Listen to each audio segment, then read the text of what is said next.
Amém. Amém, irmãos. Graça e paz. Amém. Hoje a gente continua os estudos aqui no Evangelho segundo Mateus, no capítulo 15.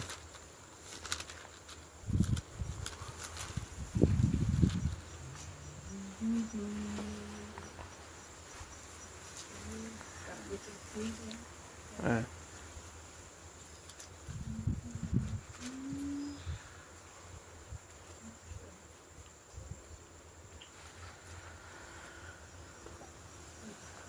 Capítulo 15 diz: Então chegaram ao pé de Jesus uns escribas e fariseus de Jerusalém, dizendo: Por que transgridem os teus discípulos a tradição dos anciãos, pois não lavam as mãos quando comem pão?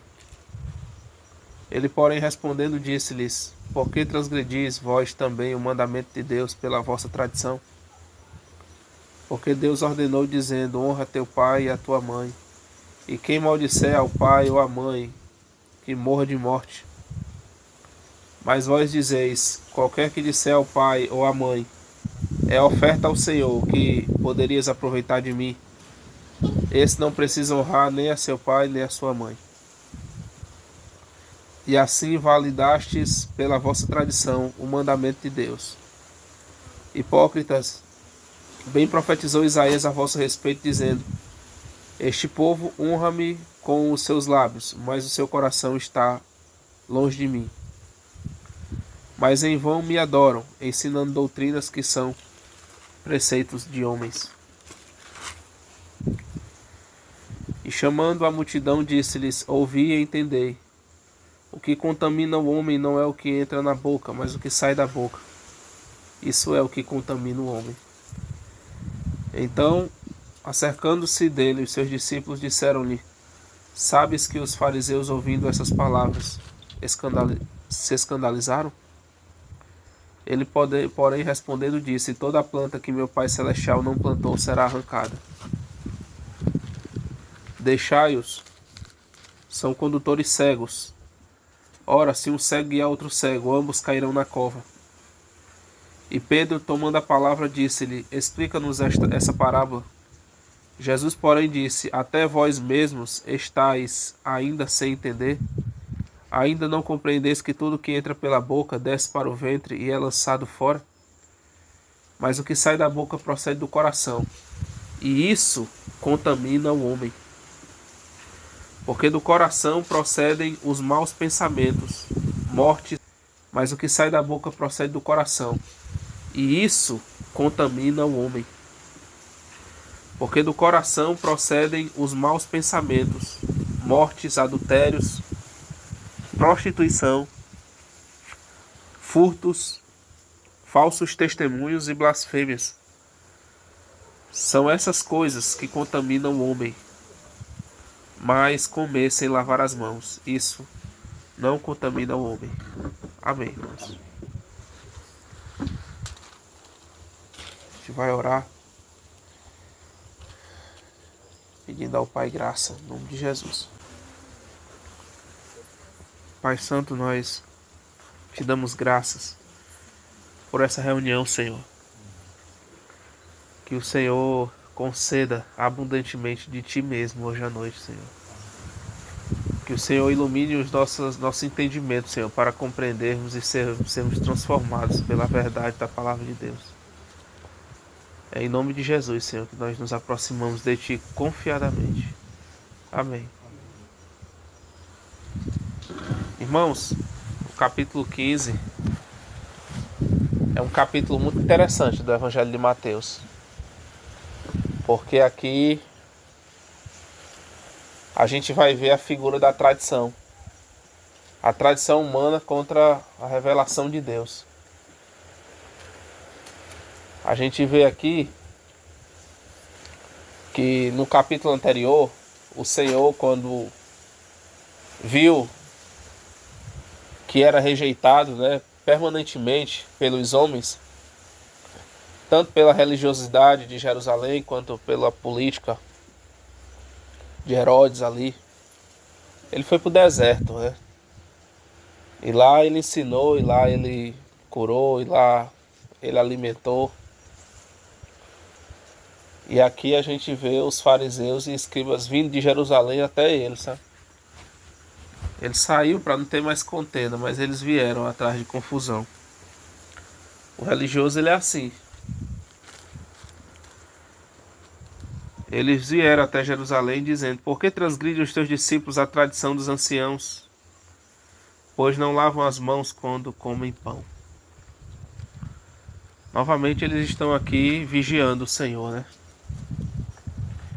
É interessante que isso aqui vai acompanhar os discípulos até depois, né? Em Atos, o livro de Atos Apóstolos, o ministério do apóstolo Paulo foi perseguido por essas pessoas que ficavam vigiando, né? Policiando a liberdade dos irmãos. Porque o religioso ele adota essa figura de procurador de Deus. E a gente sabe que Deus não precisa desses procuradores nem de advogados, né? Na verdade, quem fica acusando os outros é Satanás, né? Essa figura do acusador já existe e está na pessoa de Satanás. Mas o religioso ele insiste nisso. E eles acusam o Senhor de estar violando a tradição dos anciãos, dos pais, né? A tradição ela é complicada, porque a tradição são os usos e costumes de homens. É o que é acrescentado à palavra de Deus. A tradição ela entra em conflito com a palavra de Deus quando ela quer ultrapassar. E os homens dão mais valor ao que eles falaram, a tradição deles, do que a palavra de Deus. Isso aí é uma coisa que existia desde o princípio e até hoje existe. E a gente tem que ter cuidado, porque a tradição ela é algo perigoso, sabe? Quando Deus revela uma coisa para o homem, quando Deus dá luz, o Senhor dá aquela luz, dá aquela revelação. Aquela revelação traz vida aos irmãos, aquela revelação transforma, né? Aquela revelação ali, no início, ela traz luz, ela traz vida, né? A gente pode... Começa aqui, com a lei de Moisés, né? Enquanto ela estava vigente, ela trouxe vida ali no princípio, né? A lei de Moisés, ela por um tempo, ela foi dada ali para que os israelitas pudessem ter uma vida diferente ali daqueles povos de Canaã, das nações que os rodeavam. Mas chega um momento em que a revelação de Deus ela pode se transformar na tradição. A gente tem exemplos na história da igreja, né? A gente viu que Lutero ele recebeu essa revelação de que o justo é o justo, de que o homem é justificado pela fé e não pelas obras. A gente recebe luz, né, de irmãos como Calvino, né, que resgatou aquelas doutrinas agostinianas da depravação total, da predestinação. Mas quando a gente se fecha ao falar de Deus, para que Deus continue revelando da sua palavra para nós, e a gente se contenta e se fecha numa tradição que Deus deu a alguém do passado, a gente pode acabar bloqueando o falar de Deus para a igreja. Isso aqui é o que acontece à tradição. É quando os homens se fecham do que foi revelado no passado e não se permitem ouvir o que Deus tem para falar, né, para eles. Então cada um vai acrescentando uma coisa, né, para tentar manter vivo uma coisa que Deus deu lá no passado, mas não é assim que funciona, não é assim que Deus trabalha, sabe? Não é assim. Deus ele O Espírito Santo ele deve continuar falando. Não é que Deus muda, não, é porque Deus ele sempre tem uma maneira diferente a se revelar. Mas quando Jesus nasceu, né, quando o Messias veio ao mundo, ele enfrentou o problema da tradição humana, né? E essa questão da purificação, de lavar, de se lavar os pratos, né? Isso aqui era uma tradição que eles tinham. Quando eles viram que os discípulos não lavavam as mãos antes de comer, eles acusaram os discípulos de estar transgredindo. Aí o Senhor aproveita esse momento para falar: por que vocês também transgridem o mandamento de Deus? Né? Quando vocês dizem que o homem pode deixar de honrar o pai e a mãe para ofertar, né? Para ofertar aquele, para dizimar aquilo dali no templo, o Senhor os acusa de também violar, de estarem violando o mandamento de Deus para seguir a tradição deles. E isso é um problema. O Senhor revela, o Senhor lança luz a essa situação que existe desde o princípio, dos homens anular a palavra de Deus pela sua tradição, né? A gente vê, eu sempre preguei aqui já, a figura do profeta velho, né? Deus envia um profeta lá na época de Jeroboão, quando os reinos do norte e do sul se dividem, Israel e Judá se dividem, Judá com Roboão e Israel com Jeroboão. Jeroboão edifica 2 altares, um em Dan e Betel, bezerro de ouro. Começa aquele culto idólatra, nomeia sacerdotes que não é da descendência de Arão, não é da tribo de Levi, e começa aquela idolatria. E Deus envia um profeta lá de Judá para condenar os atos de Jeroboão. E ali ele profetiza, né? E ali Jeroboão é confrontado, tenta se rebelar contra a palavra de Deus, mas o Senhor disciplina, secando a sua mão. E depois ele pede para o profeta orar, o profeta ora, sua mão é curada. E Jeroboão oferece tesouros, né, e honra para aquele profeta, o profeta recusa. Mas o profeta não consegue se livrar de uma coisa, né?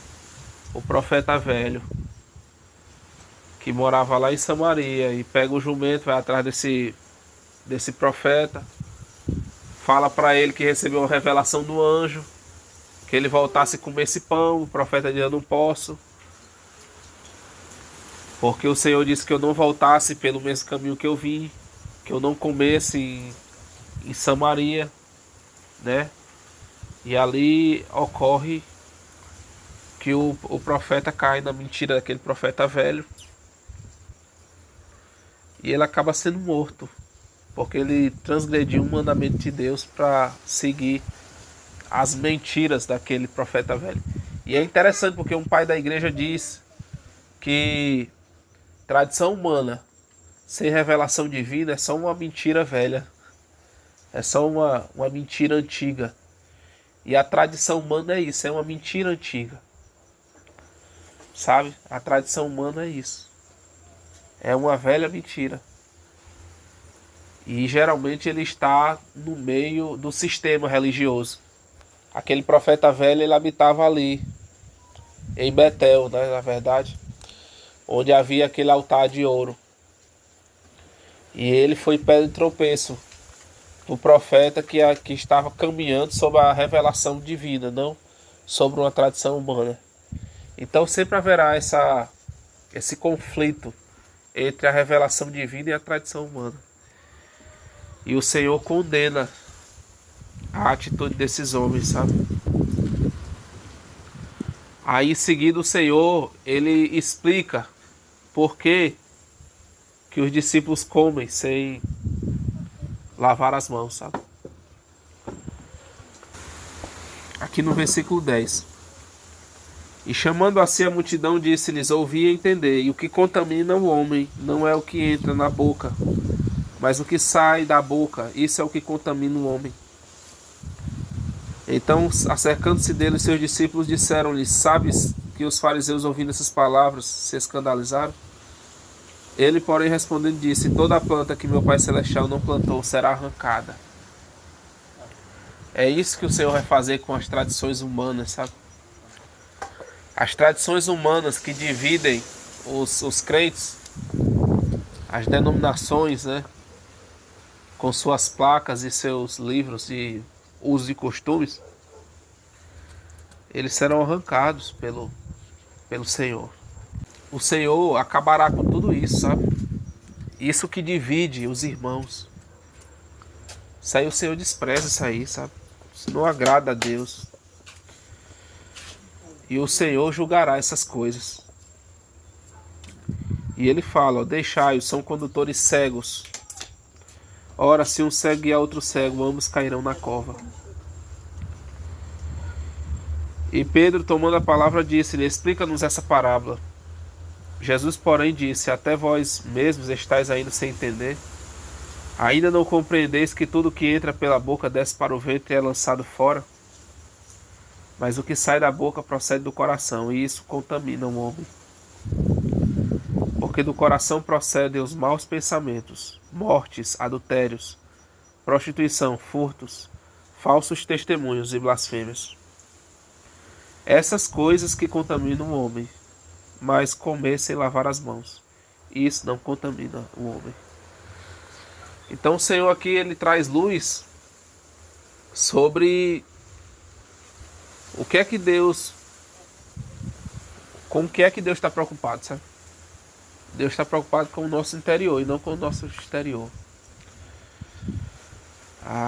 O Evangelho ele fala disso, sabe? De uma transformação interior, de uma purificação interior e não exterior.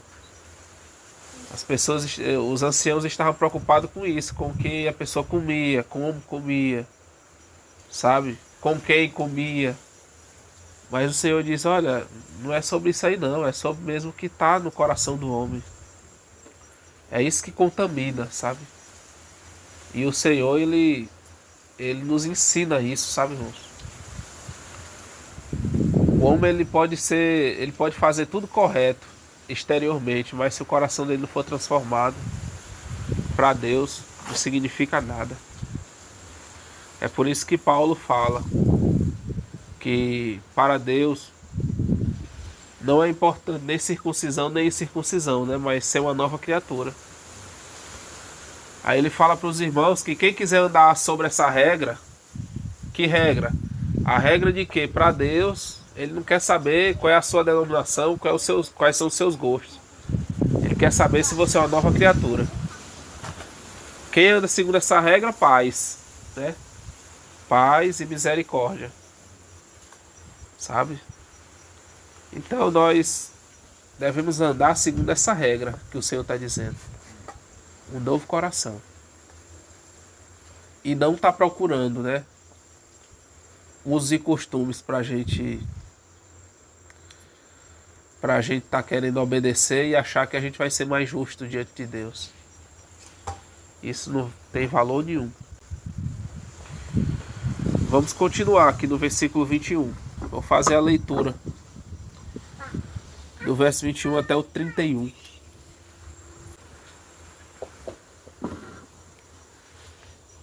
E partindo Jesus dali, foi para as partes de Tiro e de Sidom. E eis que uma mulher cananeia que saíra daquelas cercanias clamou dizendo: Senhor, filho de Davi, tem misericórdia de mim, que minha filha está miseravelmente endemoniada. Mas ele não lhe respondeu palavra. E os seus discípulos, chegando ao pé dele, rogaram-lhe, dizendo: despede-a, que vem gritando atrás de nós. E ele respondendo disse: eu não fui enviado senão as ovelhas perdidas da casa de Israel. Então chegou ela e o adorou, dizendo: Senhor, socorre-me. Ele, porém, respondendo, disse: Não é bom pegar o pão dos filhos e deitá-los aos cachorrinhos. E ela disse: Senhor, sim, Senhor, mas também os cachorrinhos comem das migalhas que caem da mesa dos seus senhores. Então respondeu Jesus e disse-lhe: Ó mulher, grande é a tua fé. Seja isso feito para contigo, como tu desejas.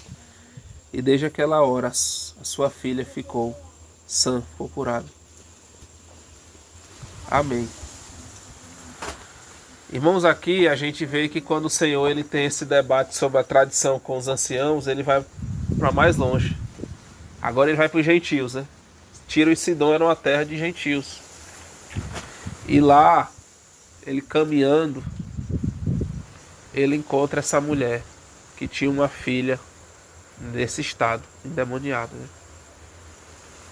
E essa mulher se aproxima do Senhor chamando ele de filho de Davi.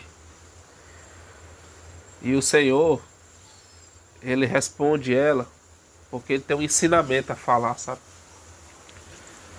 O Senhor é filho de Davi para os judeus, mas para os gentios ele não é filho de Davi, porque ele veio, né? Filho de Davi porque ele é o Messias prometido para os judeus. Ele não é filho de Davi para os gentios. Por isso que ele não responde ela, sabe? Ela vai gritando e ele não responde. Os discípulos falam: atende essa mulher porque ela vai perturbando a gente de longe. Aí o Senhor fala: eu não fui enviado senão as ovelhas perdidas da casa de Israel. O Senhor não estava mentindo, né? Mas ele continua andando porque ele tem algo a nos ensinar com isso aqui. Então chegou ela e o adorou, dizendo: Senhor, socorre-me. Ele, porém, respondendo, disse: Não é bom pegar o pão dos filhos e deitá-los aos cachorrinhos. Para os judeus, os gentios eram cães mesmo, né? Um animal impuro. Porque quem não era circuncidado, ele não fazia parte do povo de Deus. Sabe? E eram cães mesmo. Eram pessoas impuras, os gentios, para os judeus. E o Senhor fala: olha, eu não posso. Esse pão aqui é para os filhos, não é para os cachorrinhos. Mas essa mulher, ela persiste, né? Versículo 27. E ela disse: sim, Senhor, mas também os cachorrinhos comem das migalhas que caem da mesa dos seus senhores. Então respondeu Jesus e disse-lhe: ó mulher, grande é a tua fé. Seja isso feito para contigo, como tu desejas. E desde aquela hora a sua filha ficou sã. Amém. Versículo 27 e 28.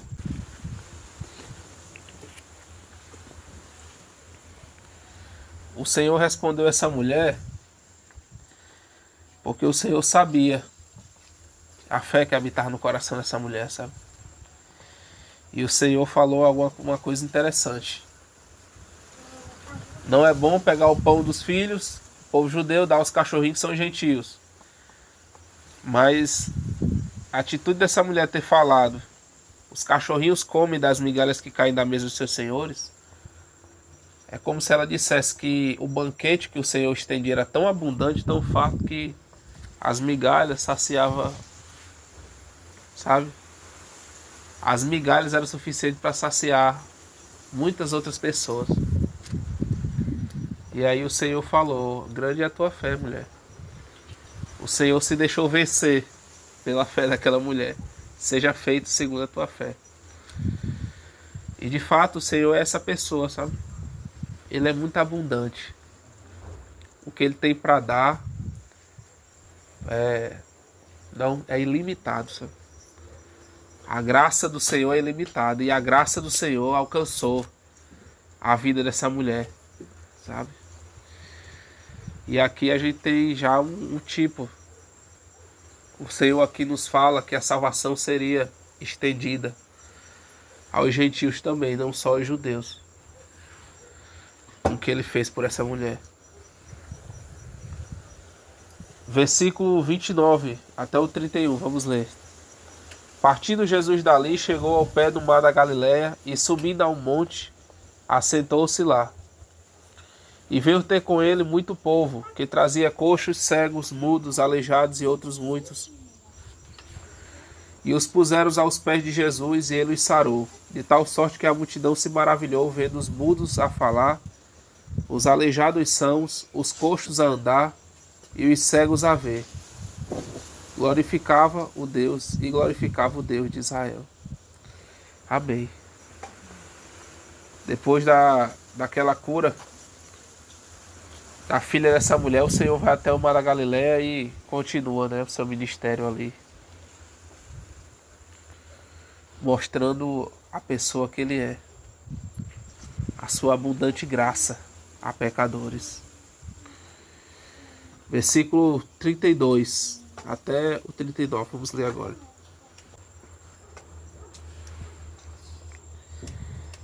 E Jesus, chamando os seus discípulos, disse: Tenham compaixão da multidão, porque já está comigo há 3 dias e não tenho o que comer. E não quero despedi-la em jejum, para que não desfaleça no caminho. E os seus discípulos disseram-lhe: Donde nos viriam num deserto tantos pães para saciar tal multidão? E Jesus disse-lhes: Quantos pães tendes? E eles disseram: 7, e uns poucos peixinhos. Então mandou a multidão que se assentasse no chão, e tomando os 7 pães e os peixes, e dando graças, partiu-os e deu-os aos seus discípulos, e os discípulos à multidão. E todos comeram e se saciaram, e levantaram do que sobejou 7 cestos, cheios de pedaços.